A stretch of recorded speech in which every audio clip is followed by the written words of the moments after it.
Bom, primeiramente eu gostaria de agradecer ao professor Luciano pela disponibilidade de apresentar esse seminário para a gente. É muito importante para o nosso grupo ter seminários externos. Esse seminário também vai ser divulgado no nosso canal no YouTube. Bom, o professor Luciano, ele é formado pela USP e tem doutorado pela USP também, Universidade de São Paulo. Ele tem pós-doutorado pelo IFT e em seguida ele se tornou professor da UFCG e hoje ele é o coordenador do telescópio Bingo na Paraíba e ele vai apresentar um seminário para nós. Por favor, professor, fique à vontade. Obrigado, Clarissa. Eu queria agradecer Farinaldo pelo convite que ele me fez, agradecer a organização que a Clarissa está realizando e a oportunidade, né, de apresentar o que a gente está fazendo com o radiotelescópio. É claro que eu gostaria de estar aí na cidade de vocês, porque Natal é linda e o instituto de vocês é muito bonito, muito mais bonito do que o nosso aqui em Campina Grande.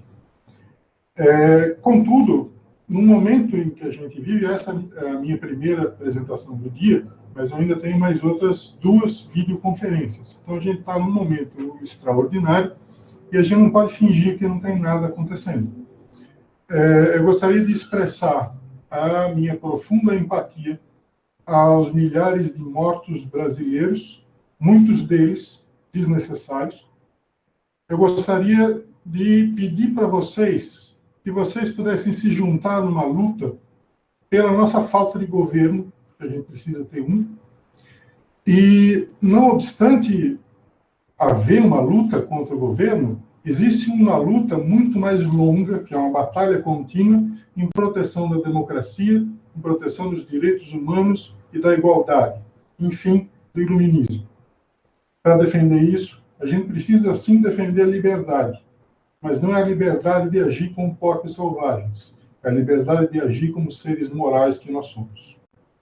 Então, uma vez feito esse introito, a gente pode voltar para a física. Okay? Bom dia a todos que já entraram. Eu espero que vocês estejam vendo a minha tela. Eu vou falar um pouquinho sobre o radiotelescópio Bingo, pedaços da física envolvendo o radiotelescópio. Eu não vou falar sobre a construção, embora eu vá dar alguns detalhes para vocês terem uma ideia, porque a gente está perto demais do ponto de vista físico para não fazer isso. Então, BINGO é um acrônimo para Ball from Integrated Neutral Gas Observations. BAL são as oscilações bariônicas acústicas, que são uma régua padrão estatística para a cosmologia. O Integrated aí vem de Intensity Mapping. Intensity Mapping foi a tecnologia utilizada para estudar os experimentos de CMB, né, com COBE, WMAP e Planck. Essa é uma técnica que permite a gente fazer um experimento relativamente barato, comparado com outros experimentos que vêm acontecendo. E o que a gente vai olhar no céu é o gás neutro, e o gás neutro é a linha hiperfina do hidrogênio neutro, que é a linha de 21 centímetros. Então, a gente vai, em algum momento, falar sobre esses pedaços em breve. A gente tem um resuminho padrão sobre o que é o radiotelescópio BIM. Ele é um equipamento desenvolvido de uma maneira engenhosa, com uma ótica chamada cross-dragoniana. A gente vai ver uma figura daqui a pouquinho do que é essa ótica, e tem um plano focal muito grande. Com um plano focal muito grande, a gente vai conseguir coletar muita área do céu vai ser coberta, e isso permite a extração de um sinal, que é um sinal muito fraco, em cima de foregrounds da galáxia, foregrounds que são 10.000 vezes maior do que o sinal que a gente quer medir, na verdade. A gente tem um feixe, e essa parte mais da engenharia elétrica, né, menos para a física, mas a gente conseguiu construir um feixe de corneta que é muito gaussiano, e isso é excelente, porque ele libera, ou seja, a nossa antena é boa. Né? Isso claro que é bastante importante. A gente pretende fazer um primeiro ano de 1 ano de observação, e a gente vai olhar uma faixa de redshift bem pequenininha e bem próxima da época atual. A gente vai olhar entre 0,13 e 0,48 redshift. De uma certa forma, a gente vai olhar uma época em que o sistema solar está se formando até um pouquinho depois do sistema solar estar completamente formado. Existem vários motivos da física e do sinal relacionados com essa escolha do redshift, que eu espero que também vão aparecendo durante o seminário. Se eu, em algum momento eu esquecer de fazer essa menção, vocês me avisam. As instituições que hoje participam, a USP, o INPE, o UFCG no Brasil, a Universidade de Manchester e a College de London, na Inglaterra. Na China tem a IANSAL e a Universidade de Paris-Sud da França. Então, o que é propriamente a máquina? Certo? A máquina a gente tem... Oi, pessoal, tudo bom? Acabei de Oi, entrar agora. Tudo bom, Luciano? Tudo bom? Eu tenho uma pergunta com relação ao slide anterior. Quando você mostra lá aquele range do Redshift, Sim. A principal diferença entre o Bingo e os experimentos anteriores, como Edges e outros, é esse Redshift pequeno, né? Seria... Acho que não. São duas escolhas. Tá? Existem 3 escolhas para serem feitas nesses equipamentos. A escolha de qual é o redshift, ou seja, onde está o volume que você vai medir. A técnica, se ela é uma técnica de Galaxy Count, ou se é uma técnica de mapeamento por intensidade. E ainda uma outra possibilidade, se você vai fazer... são 4. Interferometria ou single dish, e mais a última, qual é o tipo de maneira que você vai folhear o universo. Você vai pensar no que você está olhando como um volume, ou se você vai pensar como fatias. Então, são essas 4 escolhas que têm que ser feitas. Eu entendo. Mas essa parte aí, eu estou entendendo assim, você é um expert na área, certo? Então, a gente que está olhando de fora... para os observáveis físicos, o fator ponderante vai ser o redshift, né? Com relação a outros telescópios, como ocorre a medição e tudo mais, aí é um fator técnico, mas para os observáveis que a gente vai ter no final, o mais importante vai ser o redshift ou não? Olha, vamos fazer o seguinte, vamos manter essa pergunta, porque eu acho que ela está respondida. E ela está respondida em equações. Então, tá bom. Vamos ver se, talvez, se eu não responder, aí a gente volta. Beleza, obrigado. Então, a cara do radiotelescópio é essa daqui, que vocês estão vendo. Eu só vou dizer, afinal de contas, o que é cross-dragoniano, porque toda hora a gente fala e precisa saber. O telescópio ele tem 2 parábolas, que é essa parábola azul escura e a parábola, isso na verdade aqui é um hiperboloide azul clarinho. Certo? Aqui você tem 38 metros, e aqui você tem 30 metros. Então, o cross-dragoniano é essa junção aqui. Ao invés de ser uma parábola, você tem uma parábola equivalente construída por 2 parábolas. É a mesma técnica que o Planck utilizou para construir um satélite pequeno. Senão ele tinha que ser um satélite grande demais. Aí a gente tem um plano focal grande, que é essa coisa aqui. Certo? Normalmente, o plano focal é um pontinho. Já tem um receptor pequeno. A gente tem um receptor que é quase o tamanho do próprio espelho. Então, esse é o trabalho de construir uma óptica regular e conseguir ter um feixe regular para isso. Aqui está a topografia do terreno, mas eu coloquei por registro só. Eu acho que a gente pode passar sem nenhum problema dessa informação. Existem imagens reais, não do telescópio, mas do lugar, certo? Esse aqui é uma viagem que a gente fez, todo o pessoal da colaboração. A gente fez um encontro no ano passado, aqui em Campina Grande, e aí levamos todo mundo para o lugar, que é esse lugar com bastante cidade, bastante civilização, como todo mundo pode ver aí na foto à esquerda. E a situação atual do terreno está na foto direita. Certo? Então ainda tem muito trabalho para a gente colocar trator aí e trabalhar mesmo. A gente vai precisar construir uma rede de silêncio, uma região de silêncio, a gente vai ter que regular isso de alguma forma, para proteger a interferência eletromagnética do radiotelescópio. Aí, nesse mapa, se vocês olharem com cuidado, vocês vão ver onde tem antena de celular, em toda a Paraíba. Certo? Que a gente está tentando se proteger, são delas. Essa aqui é a corneta, que está aqui em Campina Grande já, são 6 metros nessa direção do comprimento, e um pouquinho menos de 2 metros, é 1,95 na abertura. Aqui é o sinal no lugar, o sinal de interferência eletromagnética no local, de noite. Tem uma assinatura bastante legal. Isso que fez. Essa é a parte física do telescópio.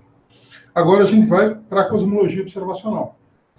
E a cosmologia observacional caminhou muito, certo? Desde o paradoxo de Olbers até agora, certo? A gente tem, de fato, experimentos. Esses experimentos levaram a uma coisa que passou a ser chamada de cosmologia de precisão, e, na minha opinião, isso foi mal interpretado como cosmologia de alta precisão. A gente, no momento, tem cosmologia de precisão. Aqui a gente tem um universo visível, né, mais ou menos, né, um cartoon do universo visível, ou seja, a CEB aqui em torno de Z igual a 1000, e mostrando onde a gente está vendo ou como a gente já viu. Né? Então, na Dark Ages e reionização, a única maneira possível que nós temos de ver alguma coisa mesmo é com hidrogênio neutro. Então, essa aqui é uma região exclusiva de hidrogênio neutro, que o bingo não tem nada a ver com isso. Certo? Isso está bem acima da faixa de Z do bingo. Existe um monte de estudos de galáxias relativamente próximas e relativamente distantes, que estão cada vez indo mais longe. E esses estudos de galáxias permitiram detecção de oscilações bariônicas acústicas em Z pequeno. Então, nós temos medidas da oscilação bariônica acústica em Z igual a 1000, e a gente tem oscilações na matéria, né, o imprint da matéria, em Z igual a 0,4. Então, a gente está fazendo um experimento nesse Z, no Z, onde a gente pode fazer correlação com galáxias.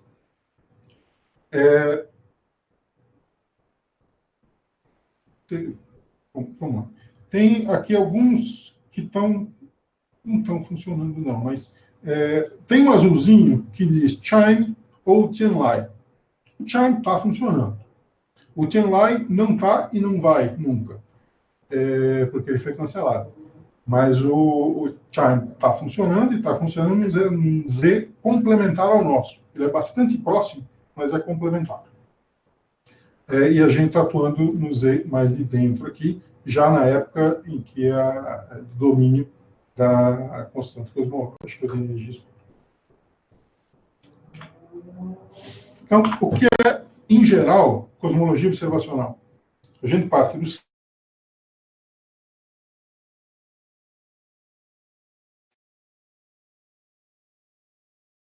e vai produzir uma sequência de ordenamento temporal, dados em uma sequência temporal. Eu coloquei de propósito uma sequência temporal do LIGO, e não de nenhum dado observacional. Porque ondas, dado observacional cosmológico, porque ondas gravitacionais passaram a ser, agora, mais uma técnica de estudo do universo cosmológico. Então, você tem constraints já vindos de eventos de gravitação. E isso é muito novo. Então, eu quis deixar claro que a gente tem sequências temporais que vêm de um monte de lugares diferentes. Dessa sequência temporal, a gente tem que produzir vários mapas. Aqui eu coloquei como exemplo os mapas do Planck 2013. Nesse caminho, o que tem que ser feito é considerar os mapas são multifrequências. Né? Nesses mapas vai ter de tudo, como a gente vai ver em breve, e também vai ter multifrequências. E essas multifrequências são associadas ao nosso Z. Então, a gente vai ter um cubo do céu, e esse cubo do céu vai ser analisado para ter parâmetros cosmológicos. Aí tem uma figurinha aqui dos parâmetros cosmológicos que a gente pode obter. Né? É quase impossível de ler aqui, mas esse aqui é o volume comóvel de Ball. Esse aqui é o diagrama de Hubble para oscilação bariônica acústica. né? A gente tem Z no eixo X e o volume comóvel no eixo Y. Esse aqui é a primeira medida, a medida de Eisenstein, essa região aqui, o SDSS. Depois tem as medidas do Boss e tem as medidas do bingo que vão estar nessa região. Nessa região não tem nenhum experimento, na região branca, e depois tem a região de China. Essa ideia principal da cosmologia observacional, na verdade, é traduzida numa pipeline, que é esse esquema aqui, geral, que está plantado. Então, a gente tem dentro, o céu vai prover os nossos sinais de interesse científico, no nosso caso, o hidrogênio neutro e fast radio bursts, problemas relacionados ao instrumento, ruído do instrumento, vários foregrounds conhecidos, da emissão de galáxia, emissão extragaláctea, emissão de fontes pontuais, e a própria CMB, nessa faixa de frequência, vai ser um ruído para a gente. Existem ruídos ambientais, que incluem a opacidade da atmosfera e interferência criada pelo homem, e isso aqui produz time order data. Nesse momento, a gente analisa se existe ou não um FRB ou algum outro tipo de transiente. Se isso acontecer, isso vai para uma pipeline específica para análise de transientes. Se isso não acontecer, a gente integra os dados por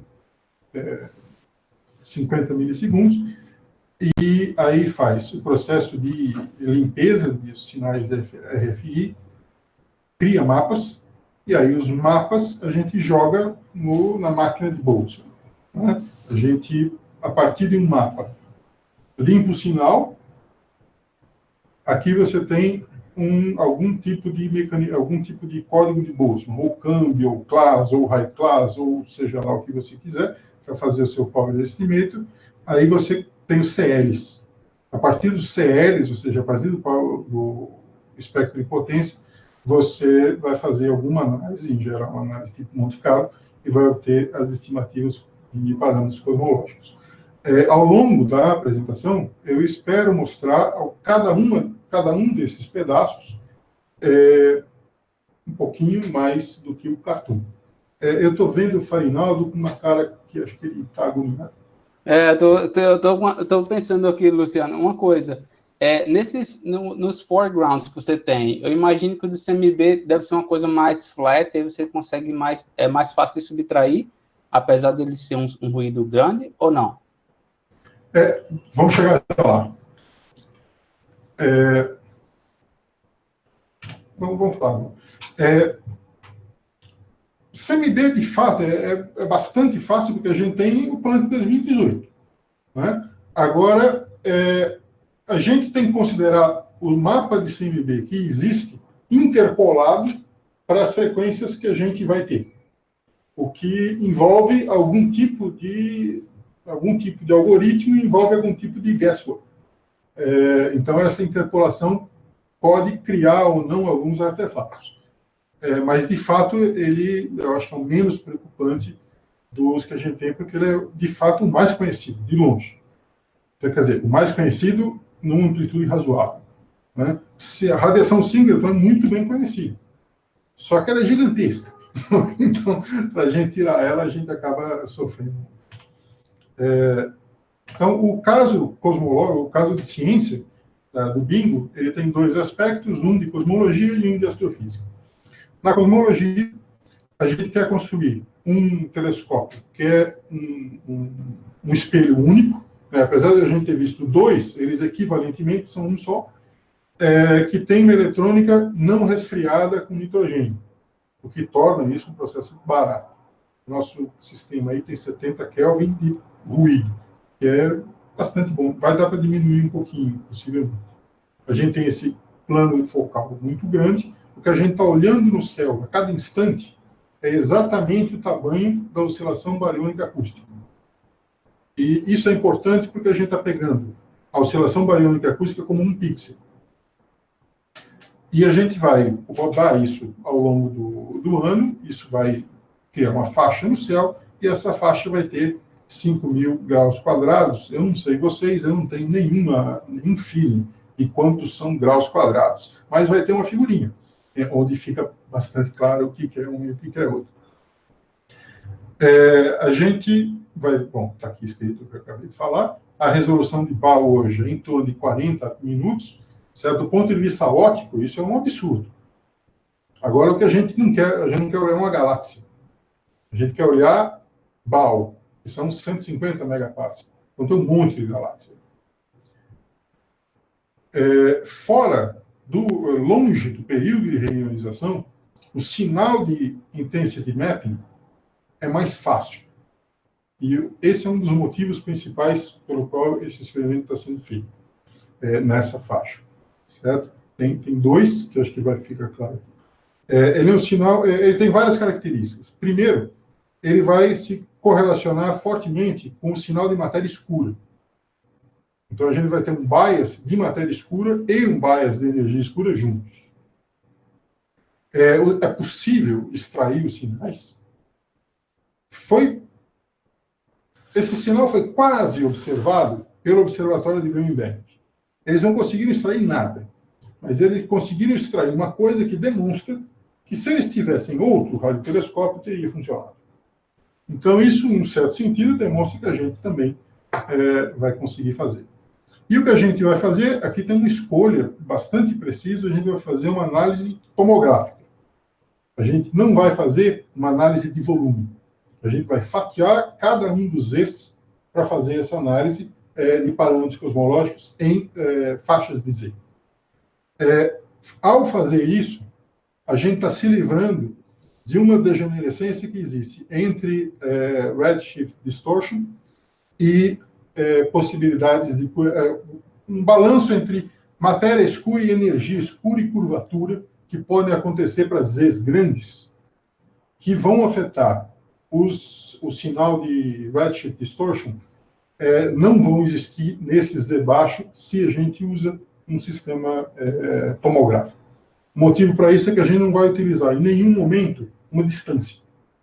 A gente só vai utilizar dados cosmológicos. No momento que você colocar a distância, aí você está misturando a constante de Hubble e a distância, a gente vai ver daqui a pouquinho, e isso pode embaralhar um pouquinho o sinal. Por causa dessas coisas que eu falei, redshift distortions são uma boa sondagem para o crescimento de estruturas. E em Z menor do que 3, você se libera dessa degenerescência entre os parâmetros da equação de estado, que vai estar escrito em algum lugar, e aí a gente vai ver como essa degenerescência é libertada de maneira bastante significativa. Para isso, a gente tem um gráfico, pelo menos. A gente também vai detectar astrofísica. Eu não posso falar essencialmente nada sobre a parte de astrofísica, a não ser o tipo de objetos que a gente vai detectar. Qualquer coisa que seja um transiente é sempre um grande objeto de estudo para a astrofísica. Tem um monte de transientes que são conhecidos, como pulsares, que é isso que todo mundo conhece. Mas também tem star flares e rotating radio transients. Star flares são antigos, mas os rotating radio transients não são tão antigos. E os fast radio bursts, a gente tem uns 100 atualmente detectados, que são alguma coisa esquisita. Agora, o que é? Ninguém sabe. Varia de miliansky a centenas de Jansky. Então, tem uma escala de variação enorme, pode ser um monte de física e é extragaláctico. Esse tipo de sinal, todo telescópio que tem uma abertura focal grande vai detectar um monte de céu e, portanto, um monte de transientes. Então, a gente vai detectar um monte de transientes. Esses transientes podem ajudar a diminuir os parâmetros cosmológicos relacionados à gravidade modificada. Mas essa é a única informação que eu tenho a dar sobre astrofísica. A gente conhece a história das velas padrão. A história das velas padrão é a história que a gente tem um universo composto por matéria e matéria escura, radiação e alguma coisa que pode ser energia escura. Aqui eu já tirei a curvatura. As pessoas pegaram, estudaram supernovas, tentaram fazer um fit e descobriram, olha, a gente tem um universo acelerando. Certo? Isso aconteceu já faz bastante tempo. provavelmente algumas pessoas que estão aí não deveriam nem ter nascido quando isso aconteceu, mas aconteceu. Agora, isso já é a notícia velha. A gente quer, embora isso seja velho, tentar entender o que é isso, porque a gente ainda não sabe nada, nem da energia escura, nem da matéria escura, que está escondida nesse vão matéria. O que a gente sabe a gente precisa entender o problema da constante cosmológica, quer dizer qual é o seu valor. Tem duas formas de fazer isso: modelos de componentes extras de matéria ou modelos de gravidade modificada. Cada um deles tem a sua dificuldade. A gente tem algumas sondas observáveis de precisão cosmológica e não de alta precisão cosmológica, como eu falei anteriormente, mas eu vi uma frase do Reza Ansari que eu achei mais bonita para reproduzir, que a gente quer chegar na era da cosmologia de acurácia, né, da accuracy precision, não de precision cosmology, que esse é o caminho que a gente quer levar. Então a gente precisa saber se o universo é realmente plano. Sabe, no ano passado, o Silk levantou isso como... isso já está quase um dogma, se o universo é plano ou não. Mas isso, sendo questionado, porque o universo pode ser o contrário, pode ser fechado, que é o que ninguém quer que seja. A gente não sabe direito como funcionou a era da reionização e os detalhes desse mecanismo, e a gente tem alguma informação sobre a estrutura, sobre a formação de estruturas, é claro, mas a gente falta muitos detalhes da não linearidade de formação de estruturas, ou seja, estruturas sendo formadas em escalas cada vez menores. A gente tem agora alguns padrões. A gente tem as velas padrão, então a gente pode considerar a distância de luminosidade. A gente tem as réguas padrão. As réguas padrão a gente consegue considerar uma distância angular. A gente consegue calibrar a distância angular. A vela permite calibrar a distância de luminosidade. E agora a gente tem as sirenes padrão, que são as ondas gravitacionais, que também vão começar a ajudar a gente a calibrar alguma coisa. E, finalmente, tem um problema que eu acho que é o problema maior de todos. Eu não tenho nenhum problema em considerar um fine-tune, que, no final das contas, vai existir. Agora, são dois, porque isso está acontecendo exatamente agora. E por que exatamente agora, que é o problema da coincidência, é horrível, certo? Por outro lado, existe uma certa esperança de que um resolva o outro. Não deve ser coincidência que precise de um fine-tuning e que existe o problema da coincidência. As duas coisas, na verdade, uma vai resolver a outra. Se a gente tiver aqui é só para a gente garantir a notação, certo? A gente tem um universo homogêneo, o FRW, o universo tem radiação, matéria, curvatura e uma energia escura. A energia escura está associada com uma equação de parâmetro de estado ômega. Esse ômega não é necessariamente constante. Ele pode ser constante ou não, e ele pode depender do tempo. Existe uma parametrização que a gente usa em particular, que é a parametrização de Linder, que é essa aqui, que é pegar o fator de escala da métrica e expandir inteiro. Aí a gente obtém essa parametrização, que é bem comportada em diferentes limites, é por isso que ela é útil. E as distâncias angular e de luminosidade, aqui comóvel e angular, está errado aqui. Um instantinho só.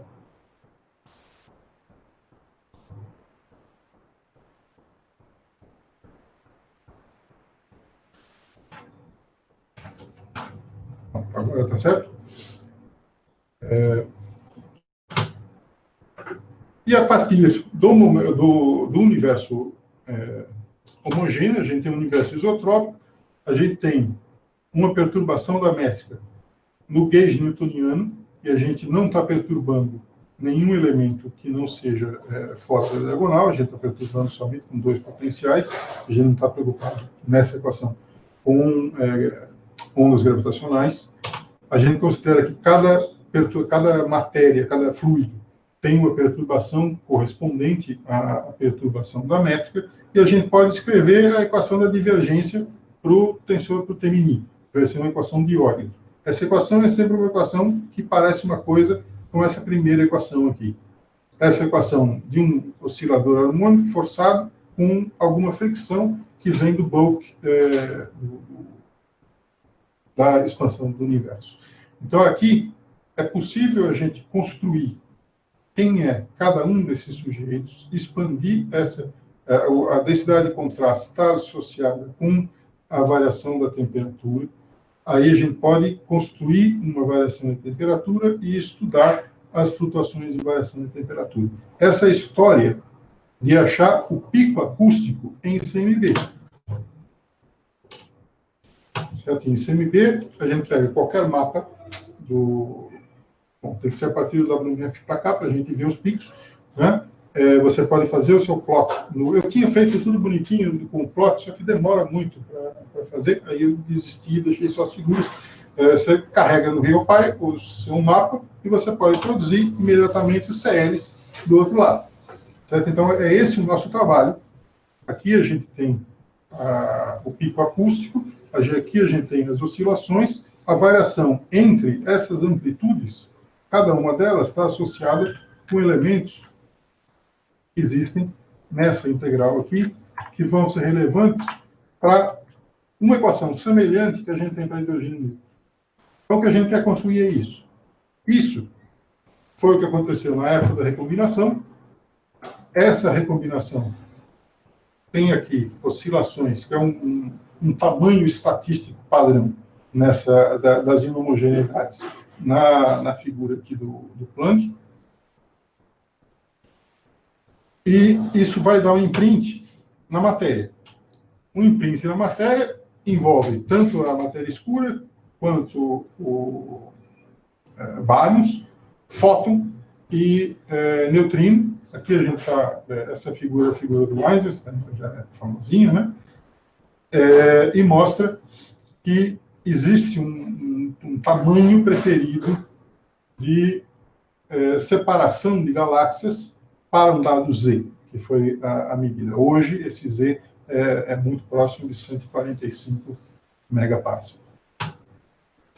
Então, isso pode ser visto em diferentes Zs, e você vai sempre ter esse pico aqui. A gente vai ver essa mesma coisa. Então, a gente vai produzir esses caras aqui para comparar no caso, com o Boss e com os outros que fazem. A distância, o volume comóvel... Ô, Luciano, desculpa interromper. No slide anterior, o que é mesmo aquele eixo Y, aí, esse Mass Profile of Activation? Isso aqui é... Você pode pensar como o number count de galáxias. Ele é proporcional ao número de galáxias em uma determinada distância. Só que ele está estatístico, né? Então, tem um artigo do Basset que é bacana, porque mostra, assim, com um exemplo simples, como você pode pegar um tamanho padrão, um círculo padrão, e jogar esse círculo padrão aleatoriamente para extrair informação, né?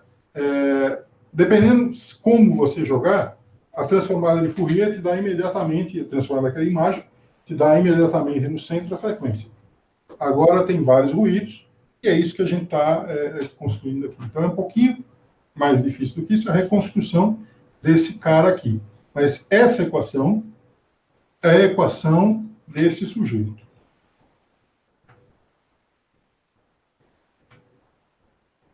É a equação desse cara aqui. É a equação dos deltas de contraste. Para cada um dos... integrado no universo. Tudo bem?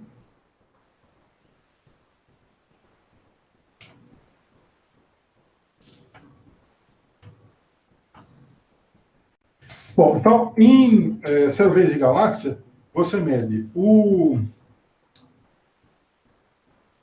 a distância angular e a constante de Hubble. e aí você plota a distância comóvel e gera gráficos desse tipo aqui.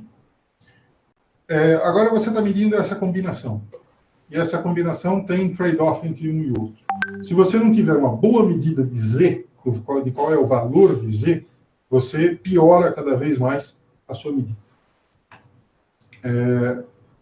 Dependendo qual o tipo de survey que você faz, você tem erros em Z. Em geral, o erro em Z é o erro que é grande.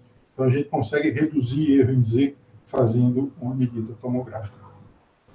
É bem verdade que o Boss fez medidas de Z muito boas. Isso aqui já está relativamente outdated.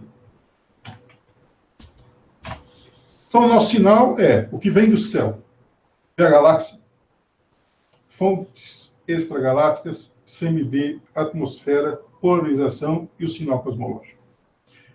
Nas fontes difusas da galáxia, tem síncroton, brainstorm, a poeira e uma coisa chamada AME, que é poeira girando, produz micro-ondas.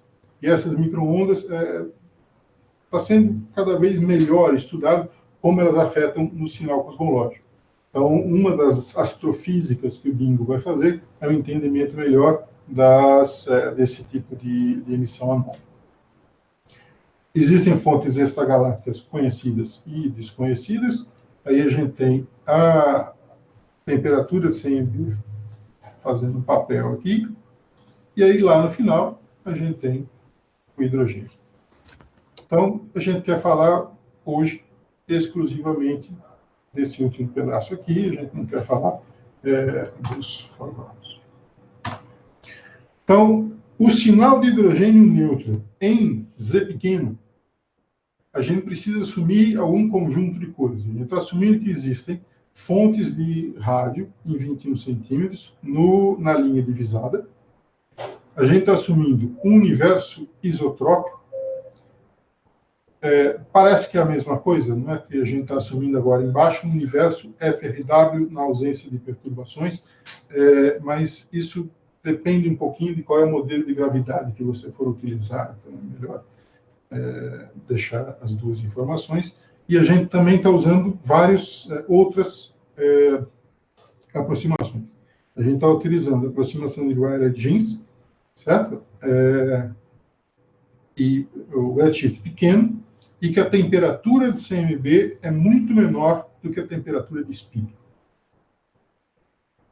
Essas condições parecem ser todas válidas.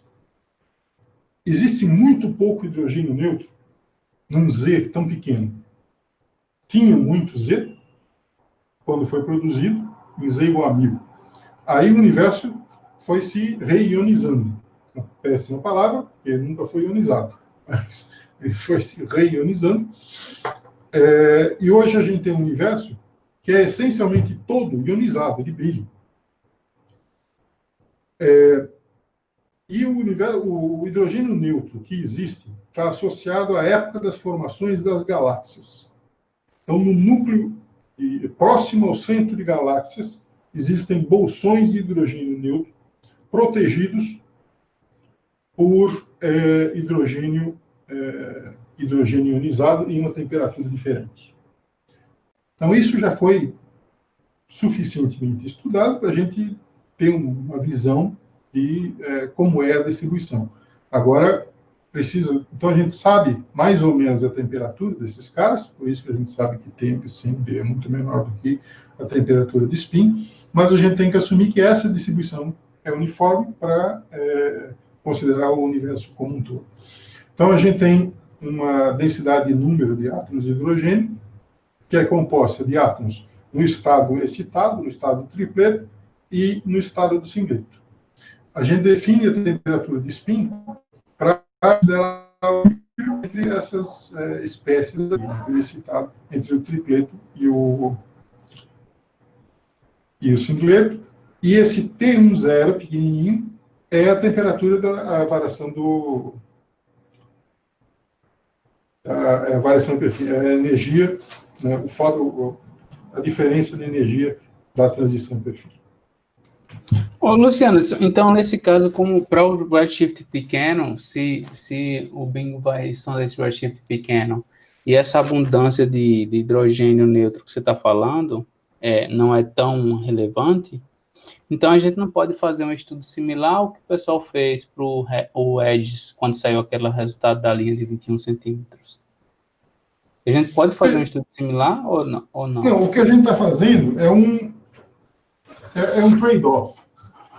Ao considerar o Z pequeno, a gente tem menos hidrogênio. Só que esse hidrogênio é mais claramente distinto do foreground. Se a gente colocar Z grande, a gente tem um hidrogênio e a própria flutuação dele envolve muita física primordial. Então, não é fácil de você obter informações sobre aquele sinal. Porque aquele sinal... É claro que é divertido pensar em diferentes maneiras pelos quais... Isso, de fato, é o que eu estou estudando. Diferentes maneiras pelos quais a distribuição de hidrogênio pode acontecer, mas em diferentes eixos. Agora, nessa região do bingo, isso é menos relevante. Essa foi uma escolha na época de 2007, mais ou menos. Então, a temperatura de hidrogênio pode ser escrita de um jeito relativamente simples, e esse cara aqui sai de considerar essencialmente tudo que pode ser simplificado numa equação de Bose. Entra aqui a taxa de coeficiente de Einstein, né? A taxa espontânea de emissão da linha de hidrogênio, a energia da linha de hidrogênio, tem que tomar cuidado com H, esse é o H de Planck, né? Outro H, e ele aí, então, da ordem de 44 microkelvin, 1 dividido pela proporção. O que a gente quer estudar são as variações dessa temperatura. Para fazer as variações dessa temperatura, a gente considera uma variação da densidade de número. Essa variação na densidade de número produz uma variação na temperatura média, que é a mesma história do CMB. Agora, como nesse universo aqui, a gente está com Z grande e com aquelas aproximações todas, embora fique feio aqui, essa expressão é, na verdade, mais simples do que a expressão de CMB. A gente tem, essa aqui é o equivalente à integral da linha line of sight integral.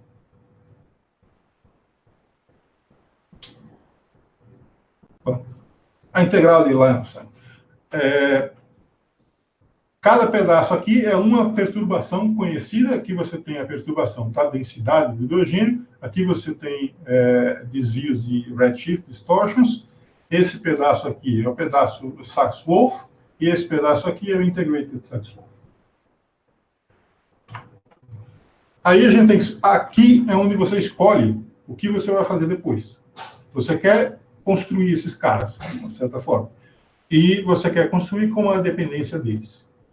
Então, para fazer algum tipo de projeção, você vai escolher na sequência como fazer. A nossa escolha é uma escolha em que o que a gente vai fazer é projetar o power spectrum do hidrogênio neutro em esféricos harmônicos.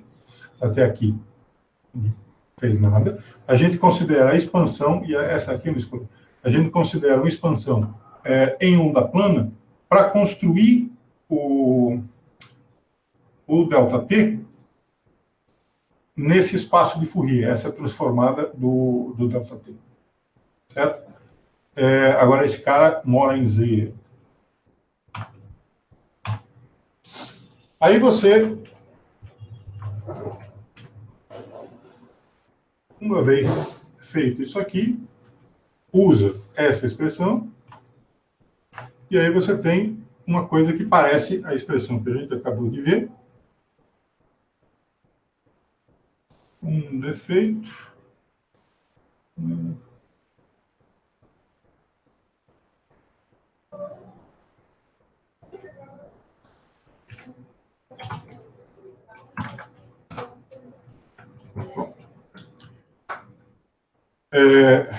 É essencialmente a mesma equação em que a gente plugou o que é a nossa onda Planck. Aí a gente considera faixas de redshift, e nessas faixas de redshift a gente constrói um power spectrum tomográfico. Aqui ele não é tomográfico, ele é tomográfico nesse momento aqui, em que a gente começa a considerar faixas de Z. E aí você tem uma janela, a nossa janela depende da perturbação primordial de curvatura, certo? E dessa expressão aqui, a gente constrói que é CL, certo? Os nossos CLs, eles dependem de I e de J. Aí você tem esse objeto aqui. É esse cara que você quer colocar em alguma... Eu acho que deveria ter outra. É esse cara que você quer colocar em alguma máquina de Boltzmann, certo? Você pode escolher qual é o seu mecanismo de Boltzmann preferido. Esse aqui...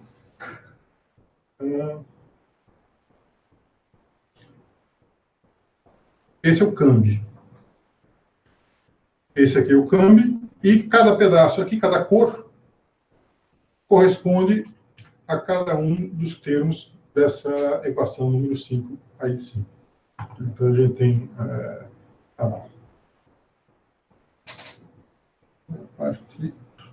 esse aqui, o sinal preto é o sinal total. Aqui a gente tem os sinais mais ou menos na mesma ordem que eles aparecem. Vamos ver. Temperatura, gauge newtoniano é o primeiro termo. Redshift é o segundo termo. Termos de velocidade. Não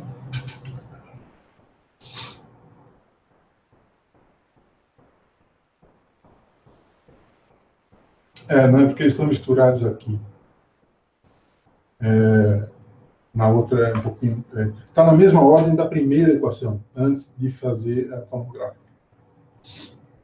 E aí a gente pode fazer as estimativas se a gente consegue ou não extrair. A gente está tentando fazer isso de todas as formas possíveis, é claro. Aí tem duas delas, que a gente vai ver no céu. Tem um mapa como esse do meio, certo? Essa é a simulação da temperatura. Em cima, existe um mapa usando um método de fatiamento chamado Flask. E existe outra maneira de fatiar, que é com o RealPy usual e com a construção usando esse GNILC, que é o que o Planck fez. Esse aqui é um trabalho igual ao do Planck. Esse é um trabalho que não é igual ao do Planck.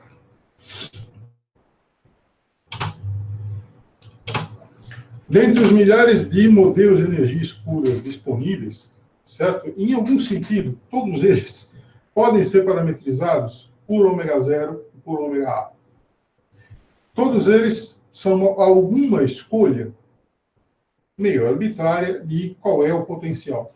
É praticamente inevitável que exista algum tipo de fine-tuning e a quantidade de modelos é enorme, né? Eu coloquei algumas referências aqui de quantos modelos diferentes existem, porque as pessoas têm estudado mais no momento, nessa área aqui, são modelos em que tem interação entre o setor de energia escura e o setor de matéria escura. Se a gente pensar o que o bingo pode fazer pela gente para tentar entender a diferença entre ômega 0 e ômega A, essencialmente a utilidade do bingo é essa. Como distinguir os ômegas. E aqui tem algumas possibilidades de forecast. Em uma possibilidade, em que a gente considera 10 bins de redshift, a gente constrói um modelo em que a gente tem ômega A no eixo Y, ômega A no eixo Y, ômega 0 no eixo X, e a gente consegue fazer um constraint aqui junto com o Planck dessa ordem aqui. É alguma coisinha. Ô, Luciano, talvez eu tenha perdido no começo. Esse ômega seria o que mesmo? É uma parametrização de como construir modelos de energia escura, de matéria escura. Tá. Esse ômega é definido naquela última equação lá de baixo. É uma forma de... Então, entendi. É só como parametrizar a dependência temporal de ômega. Tá, mas aí não engloba nada com relação à interação matéria escura e energia escura. Não. Não, tá, beleza. Uhum.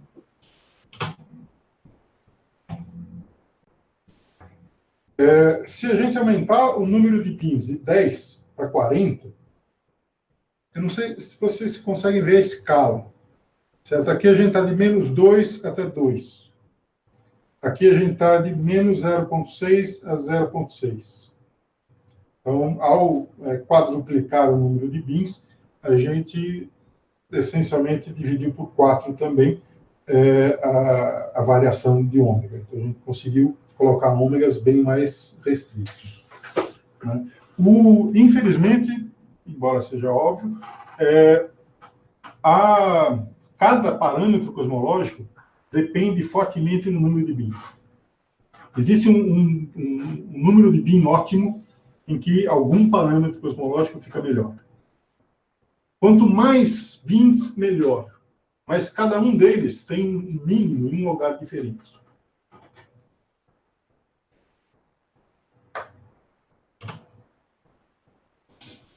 Então, a gente tem várias possibilidades de... ou a gente vai modificar a matéria do universo, né, colocar algum tipo de componente diferente no universo, ou a gente vai modificar a gravidade. Ao modificar a gravidade, existe um teorema há 70 anos, o Weber dizendo que não, o teorema tem 40 anos, essa é a década de 70. O teorema diz, não faça, mas as pessoas não gostam de obedecer o Weber, fizeram, vem fazendo até hoje. E aqui é onde... Essa é uma área engraçada, porque ela nasce e morre, nasce e morre, nasce e morre, toda hora. Ela, em diferentes momentos, se pensou em criar gravidades alternativas e alterar a gravitação. É uma coisa extremamente difícil para construir simultaneamente uma teoria causal. E as pessoas vêm tentando. E cada vez inventam um mecanismo ligeiramente diferente de salvar o mecanismo. Então, o que tem hoje que permite fazer muita coisa e é inteiramente compatível com a nossa realidade é a gravitação de Rosdesky, que bom, são um monte de termos aqui, e esse sujeito é a mais geral teoria escalar tensorial em 4 dimensões até segunda ordem em G, até segunda ordem nos campos. Certo? G2, G3, G4 são quaisquer funções arbitrárias que dependem de φ de x. E essa coisa φ, na verdade, são as derivadas de φ com relação a xmi, com relação a xi.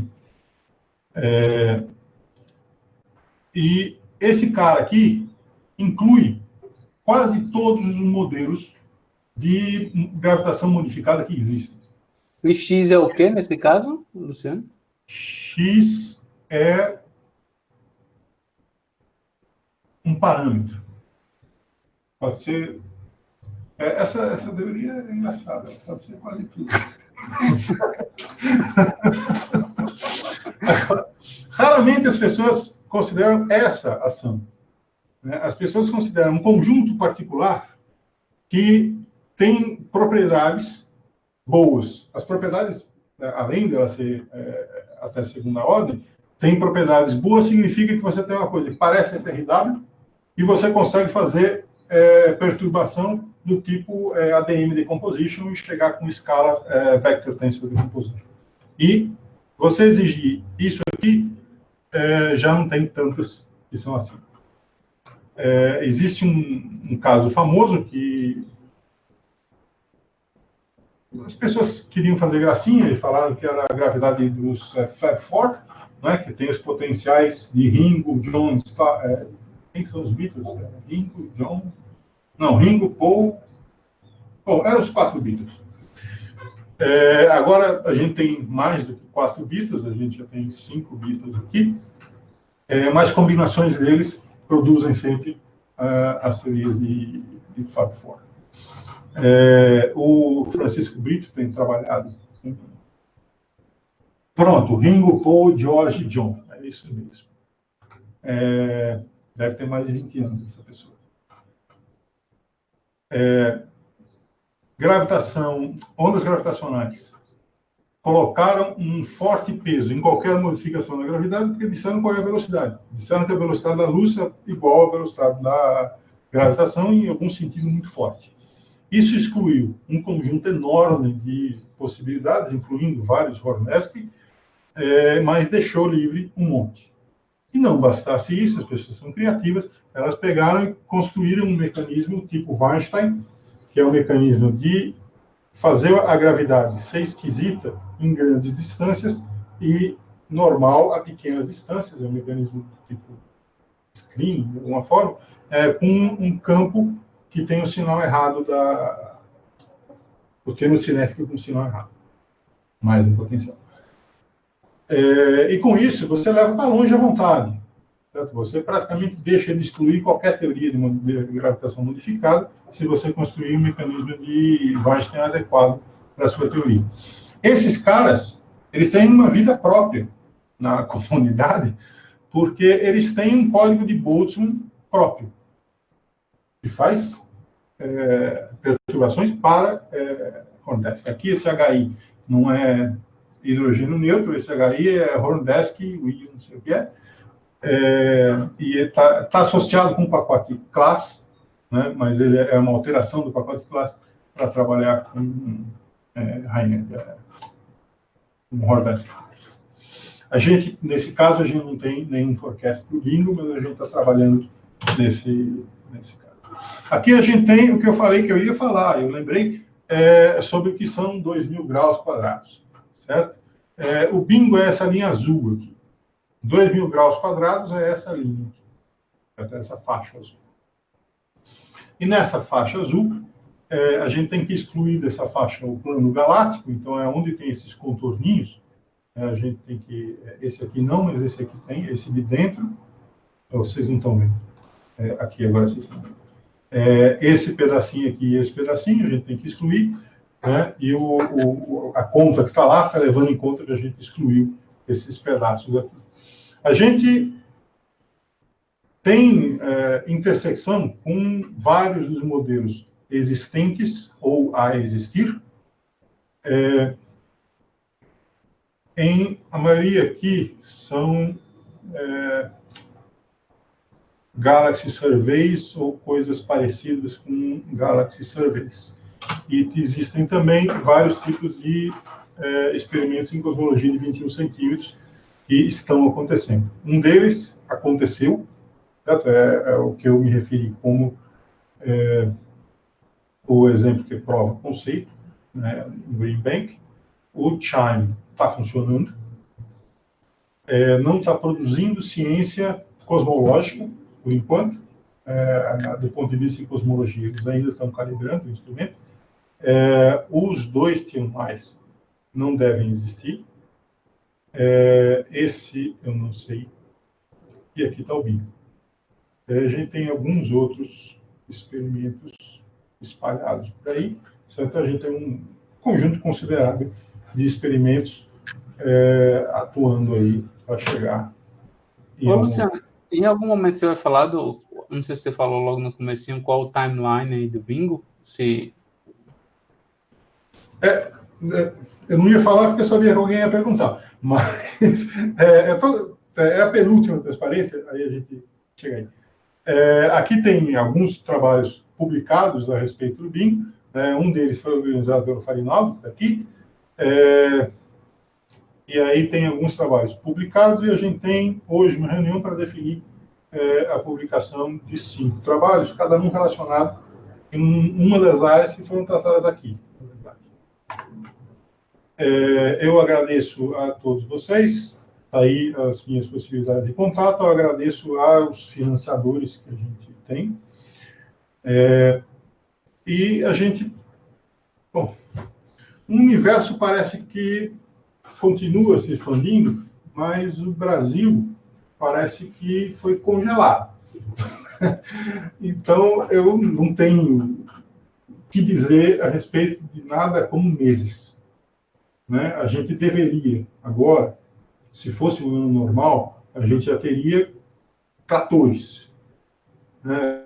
Tem projetos prontos, a gente tem o recurso para colocar, só que a gente não tem uma estrada, por exemplo, porque a estrada ia ser aberta, começou a época da chuva. Aí terminou a época da chuva, começou uma pandemia mundial. Então, não sei, certo? Não, eu não vou dizer nada. Ok? Eu vou deixar claro isso aí, o teste aí. Ok, obrigada, professor, pelo excelente seminário. Eu queria saber se vocês têm mais alguma pergunta. Perguntas para o professor? Eu tenho, então, se assim, eu vou dar tempo para vocês pensarem mais um pouco. Então, Luciano, a questão do bingo ocorrer lá no interior da Paraíba, isso é um fato, correto? A diferença é quando fato é um negócio. Fato, para mim, é uma coisa feita. Certo? Então, eu não vou chamar de fato. Eu vou dizer que a gente tem todas as condições objetivas para levar adiante. Agora, se isso é pelo menos uma ordem de um ano. Então, não sei. O governo pode, por exemplo, tirar alguma parte do dinheiro. Uhum. O caso científico é claro, né? O problema são outros. Eu fiquei bastante animado quando a gente recebeu uma parte do dinheiro que era para ser recebido. A gente tem uma parte que já foi recebida pela FAPESP e a parte do governo federal a gente ainda não recebeu inteira. E tinha uma parcela para ser recebida no começo do ano, que a gente recebeu. Certo? E já estava nessa confusão. Aí eu falei, nossa, que coisa boa, certo? Isso não foi cortado. Então vamos seguir adiante. Entendi. Aí, nas instituições aqui na região, no Nordeste mesmo, é só o UFCG que está envolvida? Houve algum interesse da UFPB na área de engenharia elétrica. Mas aí o rapaz tinha interesse e foi para a França, e aí fica difícil de... Porque essa é uma parte que é física. Claro que instituições podem colaborar de vários lugares do mundo, mas não em equipamento. No equipamento você tem que estar lá para construir. Então, uma coisa que talvez seja interessante para muitos é o que um estudante deveria fazer para, se ele tiver interesse em adentrar o bingo. Como é que seria esse procedimento?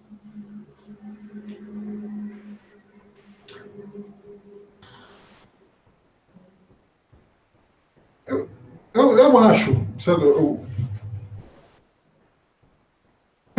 nível 0, se você quer falar em cosmologia, você tem que saber o Dodeus. Então, o que está no Dodeus você tem que conseguir fazer. Né? Aí, depois disso, aí você, na verdade, pode escolher fazer quase tudo. Né? Aí você escolhe se você quer trabalhar numa área de modelos. Aí, cada modelo tem reviews muito novos e muito bons. Hordesk tem um review excelente. Tem um review da Kennedy Models muito bom também, que ajuda a pessoa, a quem quer fazer física como pessoas de teoria de campo, programação em Python, usar Boltzmann codes para fazer coisas, e um negócio que eu não vejo muito em uma parte da nossa comunidade, que deve ter cada vez mais, são estimativas de parâmetro cosmológico. A gente tem feito vários trabalhos com modelo. Você foi lá, você fez modelo, você tem um gráfico de ômega e tal. Agora, na hora de pegar um conjunto de dados e analisar se aquele seu modelo é ou não ruled out pelo conjunto de dados do Planck, pelo conjunto de dados do Bohr, certo? Isso é uma coisa que eu acho que aqui no Brasil, na comunidade high energy / cosmologia, a gente tem feito pouco. Porque aí requeria um conhecimento muito bom, por exemplo, do CLASS, para você implementar o seu modelo lá e assim testar, confrontar com os dados cosmológicos. Né? Uhum. Entendi. Mas, no caso, a pessoa teria que estar vinculada a uma instituição onde tem alguém do bingo, no caso, certo? É. Eu estou dizendo para fazer parte da colaboração. Não, então, a colaboração tem muitas instituições diferentes, né? Uhum. E quando a gente fala na instituição colaborando, significa que a instituição colaborou com dinheiro. Uhum. Quando uma pessoa colabora, ela colabora. Você pode colaborar com pessoas, e é claro que você pode ter todo o seu mérito avaliado, você faz parte da colaboração, agora a sua instituição pode não fazer. Uhum. Eu tenho uma pergunta mais técnica sobre essa parte de energia escura. Você falou que o bingo será capaz de, tipo, ajustar aqueles 2 parâmetros ômega lá. Esses 2 parâmetros vão ser capazes de direcionar para algum modelo específico de energia escura, tipo, dar uma direção para algum modelo específico? O que a gente quer é que não seja um. Uhum. Porque o chato é isso. Se a gente conseguir mostrar, reduzir aquele espaço de parâmetros, para conseguir mostrar que é cada vez mais consistente, alguma coisa diferente de um, a gente tem um resultado espetacular. Então, o que a gente quer é achatar aquilo e tirar do um. De forma que uma certa classe de modelos seja capaz de explicar aqueles dados. É uma coisa que, agora, pegando o gancho da Clarissa, Luciano, naquele gráfico que você fez do ômega 0, ômega A, aí tinha lá, né, aquela região do best fit, né? Beleza. Aí você fez uma que era só com o bingo e outra que era o bingo mais o Planck. O quanto essa região ela diminui com a adição do bingo? Se a gente fosse só o Planck, qual era o tamanho dela e com a adição do bingo, quão ele melhora a precisão nesse plano? Não, diminui com o bingo. Eu sei. Não, então, eu quero saber o quanto diminui. Diminui significativamente Veja, do ponto de vista de área, no primeiro gráfico, a área era mais ou menos a mesma, uma... Porque, assim, à medida que a gente for colocando mais e mais inputs, né, medições, aquela região vai diminuindo. Mas a questão é, assim, o quão relevante, porque à medida que você começa a colocar outro input experimental, sua sistemática também vai aumentar. Então, o quão relevante é adicionar o bingo nesse plano? Ele aumenta muito... A sistemática é diferente, é isso que é fundamental. Não é? Mas você está agregando outras variáveis também, né? Tá. Agora, aquilo não necessariamente vai diminuir. Veja, a área vai diminuir, mas não vai diminuir necessariamente com um círculo. Se em algum momento você começar a achatar aquela elipse, ela se tornar cada vez mais uma elipse em um outro experimento, aí você está começando a ver uma coisa específica. Como as sistemáticas são bastante diferentes para o Planck ou para o Galaxy Surveys e para o Bingo, a gente pode tentar ver isso. Tem um pessoal que fez uma análise com KIDS, que ficou bonita a análise. O pessoal da China, o Bin Wang e os colaboradores deles, fizeram uma análise de dados Não era com o Bingo, acho que era com o SKA e com o Kids, que tinha resultados interessantes, justamente em função das diferentes sistemáticas. Uhum. Então, pessoal, o dado do Planck em si só, ele reafirma o fato da constante cosmológica não ser dependente do tempo, né? Ou não? Não é o suficiente. Não o suficiente. Não. Entendi. Uhum. Tá. Ok, mais alguma pergunta?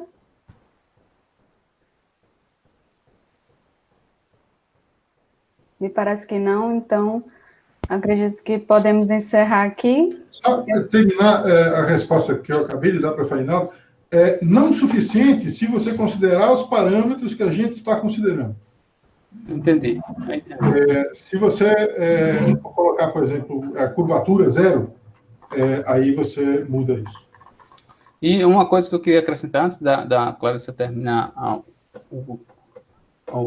palestra, o seminário, é que um do intuito que a gente chamou o Luciano mesmo é porque é muito fácil a gente falar da ciência no contexto de divulgação científica, né? Mas isso aqui é a ciência mais hardcore, né? É como é na prática mesmo, como é que as coisas funcionam, só falar, olha, a gente vai sondar o universo e tal. É muito fácil para a gente, né? Às vezes que faz pesquisa no dia a dia, falar só meio que ligeiramente para os estudantes, mas é bom para os estudantes realmente ter contato com a física real, como é que ela realmente funciona, que aí é a ciência, deixou de ser só uma historinha. A participação em seminários e eventos é fundamental para a formação de todos. Então, é importante que eu acho que todos que estão assistindo aí vejam exatamente qual o grau de detalhe que isso leva, isso não é simplesmente uma coisa trivial. Eu já escutei algumas pessoas achando que cosmologia é fácil, não é nada fácil, né? Então, isso serve para explicar bastante que isso é física pesada, né? Então, obrigado aí, Luciano, pela sua participação, e desculpa ter chegado um pouquinho atrasado. Imagina, tudo bem. Obrigada mais uma vez, professor. Então, acredito que podemos encerrar a nossa transmissão. Ok. Tchau. Tchau, gente. Tchau, tchau.